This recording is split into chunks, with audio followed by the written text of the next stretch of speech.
जब कोई इंसान हद से ज्यादा डेस्परेट होकर किसी के पीछे भागने लगता है तो उसकी कोई वैल्यू नहीं रह जाती। इसलिए जब मुझे पता चला कि जिस स्कूल ब्यूटी ने मुझे 99 टाइम्स रिजेक्ट किया था उसे असल में मुझसे लव एट फर्स्ट साइट हुआ था, लेकिन सिर्फ इसलिए क्योंकि वो अपने पसंद के लड़के से चेस किए जाने वाले प्रोसेस को एंजॉय करना चाहती थी, उसने मुझे बार बार रिजेक्ट किया। ये जानने के बाद मैंने डिसाइड किया कि अब मैं उसे और भाव नहीं दूंगा और मैंने अपने प्रोफेसर को फॉरेन स्टडी एक्सचेंज प्रोग्राम के लिए अप्लाई कर दी। जाने से पहले मैंने सोचा कि जो खत्म करना है उसे पूरी तरह खत्म कर देना चाहिए। इसलिए मैंने लिन कियान्यू की बर्थडे पार्टी में उससे सारे रिश्ते तोड़ने का प्लान बनाया। लेकिन जब मैं वहाँ पहुंचा तो बर्थडे पार्टी पहले ही शुरू हो चुकी थी और प्राइवेट रूम के अंदर से जानी पहचानी आवाजें आ रही। लिू चेनचाओ अभी तक लेट कैसे है? कहीं वो कोई सरप्राइज तो प्लान नहीं कर रहा? उसने पहले ही 99 टाइम्स प्रपोज कर दिया है और अब 100 टाइम होने वाला है। लिन कियान्यू, अब तो तुम्हें उसे हाँ कह देना चाहिए ना। हाँ बिल्कुल, तुम भी तो उसे पसंद करती हो। अगर तुमने इस बार भी अपने होने वाले बॉयफ्रेंड को रिजेक्ट किया तो हो सकता है वो सच में भाग जाए।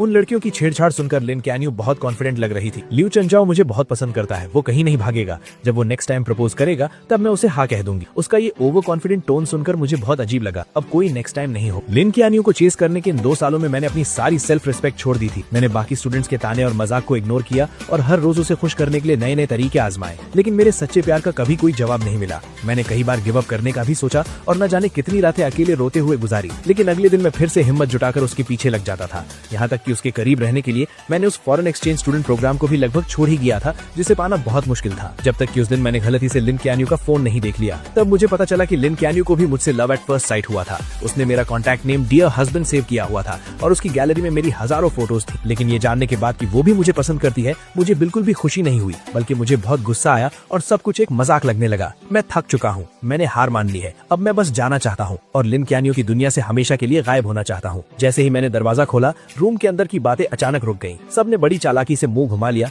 और दूसरी बातें करने लगे, जैसे उन्होंने मुझे देखा ही ना हो। लिन कियान्यू ने भी अपनी ड्रिंक उठाई और गेम में शामिल हो गई। उसने एकदम कोल्ड सा फेस बना रखा था और मेरी तरफ देखा तक नहीं। मैंने उसकी तरफ देखा और मुझे मानना पड़ा कि उसकी एक्टिंग सच में कमाल की थी। पूरे रूम के लोगों के मुझे इग्नोर करने पर भी मुझे बिल्कुल बुरा नहीं लगा। मैं चुपचाप जाकर कॉर्नर की एक खाली सीट पर बैठ गया। अगले 1 घंटे तक सब लोग आपस में बातें करते रहे और मजे करते रहे, लेकिन मैं वहीं बैठकर अकेले अपना फोन चलाता रहा, जैसे कि मैं वहाँ हूँ ही नहीं। पहले जब भी लिन कियान्यू सामने आती थी तो मैं किसी भी तरह उसके पास जाने का मौका ढूंढता था और उसका अटेंशन पाने के लिए अलग अलग टॉपिक्स पर बात करता था। इस बर्थडे पार्टी के लिए भी मैंने उसे बहुत मनाया था और कई लोगों से सिफारिश करवाई थी, तब जाकर उसने मुझे इनवाइट किया था। नॉर्मली जो चीज इतनी मुश्किल से मिले उसकी ज्यादा कदर होनी चाहिए, लेकिन मेरा ये रिलैक्स्ड एटीट्यूड देखकर ऐसा लग रहा था जैसे मुझे उसके बर्थडे की कोई परवाह ही नहीं। मेरा ये पहले से एकदम अलग और कोल्ड बिहेवियर देखकर लिन कियान्यू आखिरकार खुद को रोक नहीं पाई और उसने छुप छुप कर मुझे कई बार देखा। बर्थडे सॉन्ग गाने और केक काटने के बाद जल्द ही गिफ्ट देने का टाइम आ गया। मैंने सबका वेट किया कि सब अपने गिफ्ट्स दे दें। फिर मैं आराम से खड़ा हुआ और अपने बैग से कैलेंडर निकाल कर उसे दे दिया। वहाँ मौजूद सभी लोग हैरानी से मुझे देखने लगे, क्योंकि वो कैलेंडर बस एक हाथ के साइज का था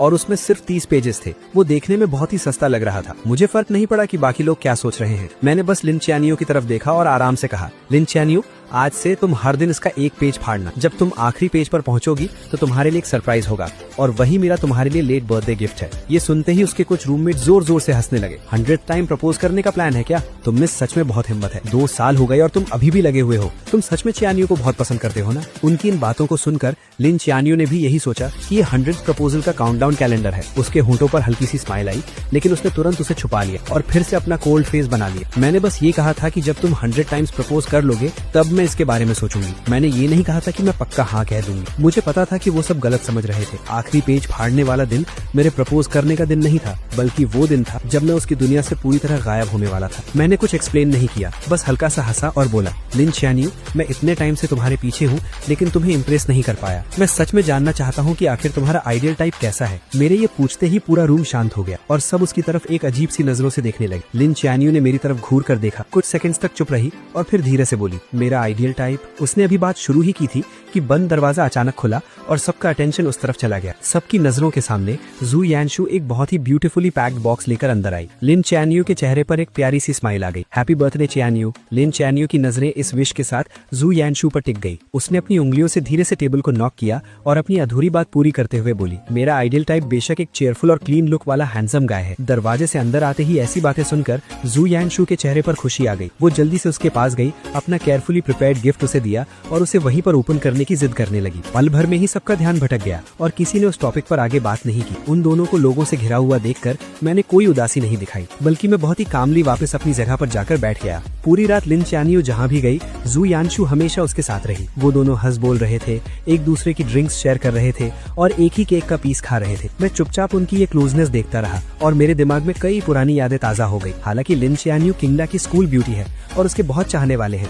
लेकिन वो हमेशा लड़कों से दूर ही रहती है। उसका इकलौता एक्सेप्शन जू यानशु है, जिसके साथ वो बचपन से बड़ी हुई है। वो उसके बिखरे बालों को सेट करती है, क्लासेस में उसके साथ बैठती है और उसका बैग उठाती है और उसके लिए दूसरे कॉलेजेस की लड़कियों से बैट लगाकर कम्पीट करती है। उसकी ये सारी स्पेशल ट्रीटमेंट मेरे दिल में कांटों की तरह चुभती थी। लेकिन सच्चाई पता चलने वाले दिन मुझे समझ आया कि भले ही लिन च्यानियो और जू यानशु बचपन के दोस्त हो, लेकिन पहले वो इतने क्लोज नहीं थे। जू यानशु पूरा दिन लिन च्यानियो के पीछे घूमती थी, लेकिन उसने कभी उसे भाव नहीं दिया था। मेरी एंट्री के बाद ही उसने जानबूझकर मेरे सामने जू यानशु के साथ क्लोज होने का नाटक शुरू किया था, सिर्फ इसीलिए ताकि मुझे जेलस फील हो और मैं उसे चेज करने के लिए और ज्यादा मोटिवेट हूँ। इसीलिए अब लिन च्यानियो को मेरे सामने ये सब नाटक देखकर मुझे सिर्फ हंसी आ रही थी। मैंने अपना ग्लास नीचे रखा, खड़ा हुआ और वॉशरूम चला गया। मैंने अपने चेहरे पर पानी के छींटे मारे, जिससे मुझे थोड़ा होश आया। मैंने अपने बैग से टिश्यू निकाला और चेहरे से पानी पोंछने लगा। मेरा चेहरा ढका हुआ था, इसलिए मुझे पता ही नहीं चला कि अचानक कोई मेरे पास आकर खड़ा हो। जब मैंने जू यानशु की वो अजीब सी ताने मारने वाली आवाज सुनी, तब मुझे एहसास हुआ कि कुछ गड़बड़ है। लोचेंजो,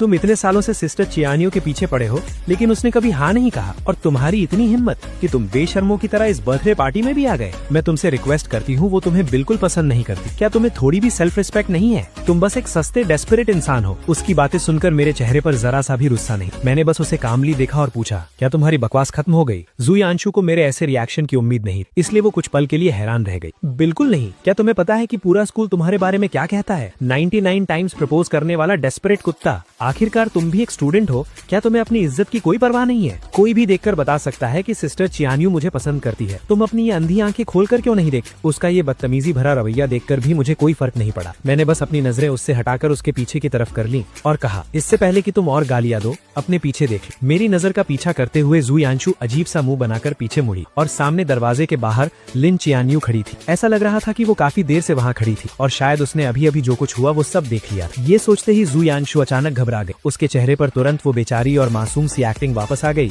और उसका सारा एटीट्यूड गायब हो गया। वो जल्दी से उसके पास गई, उसका हाथ पकड़ा और घबराते हुए एक्सप्लेन करने लगी, सिस्टर चियानियो, आपने जो देखा वैसा कुछ नहीं है। ये लूचेंजू था। पहले इसी ने मुझे परेशान किया, लेकिन लिन चियानियो को जैसे कोई फर्क नहीं पड़ा। उसने अपनी आंखों से जू यानशु को मुझे बेइज्जत करते देखा था, फिर भी उसने ऐसे बिहेव किया जैसे उसने कुछ देखा ही ना हो। उसने मेरी तरफ एक नजर देखा, फिर अपनी जैकेट उतारकर जू यानशु को पहना दी। बाहर बहुत हवा है, तुमने इतने कम कपड़े पहने हैं, कहीं तुम्हें ठंड न लग जाए। ये कहते हुए उसने उसका हाथ पकड़ा और वापस प्राइवेट रूम की तरफ मुड़ गए। जू यानशु ने भी इस रिएक्शन की उम्मीद नहीं की। ये देखकर कि लिन चियानियो को मेरे बेइज्जत होने से कोई फर्क नहीं पड़ा, जू यानशु का कॉन्फिडेंस और बढ़ गया। उसने बहुत प्राउडली पीछे मुड़कर मेरी तरफ देखा और मुझे एक मजाक उड़ाने वाली स्माइल दी। मेरा सिर नीचे था, इसलिए मैंने जू यानशु का वो ताना नहीं देखा। मैंने गीले टिश्यू को मोड़कर डस्टबिन में फेंका और मुड़कर सीढ़ियों से नीचे चला गया। सीढ़ियां एकदम शांत थी, सिर्फ मेरे कदमों की आवाज आ रही। उस अंधेरे में जो कुछ भी अभी हुआ वो मेरे दिमाग में घूमने लगा और मेरे होठों पर एक हल्की सी हंसी आ गई। जब वो जू यानशु को जैकेट पहना रही थी तो उसकी नजरें साफ तौर पर मुझ पर टिकी थी, जबकि उसके मुंह से जू यानशु की फिक्र वाले वर्ड्स निकल रहे थे। मुझे मानना पड़ेगा, उसकी एक्टिंग स्किल्स सच में कमाल। अगर मुझे उसके छुपे हुए इरादों के बारे में पहले से पता ना होता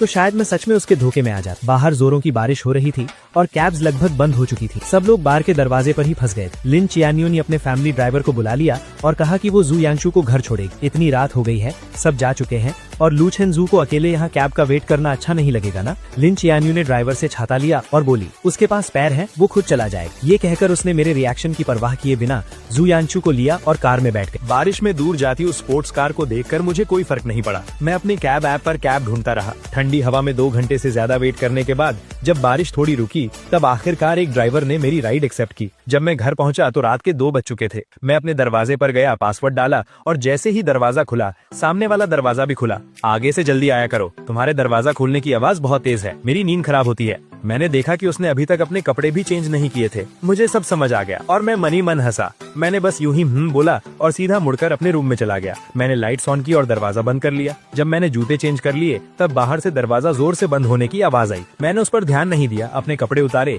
एसी ऑन किया और ब्लैंकेट ओढ़कर सोफा पर लेट गया। ये अपार्टमेंट मैंने 6 महीने पहले स्पेशली तब खरीदा था जब मुझे किसी से पता चला कि लिन चियानियो अपने हॉस्टल से बाहर शिफ्ट हो गई है। उसे चेस करने के लिए मैं भी यहाँ मूव हो गया और उसका नेबर बन गया। सुबह ब्रेकफास्ट देना, रात को गुड नाइट बोलना, हर रोज उससे मिलने के नए नए बहाने ढूंढना, ये सब मैं सिर्फ उसे इम्प्रेस करने के लिए करता था। लेकिन मैं उसकी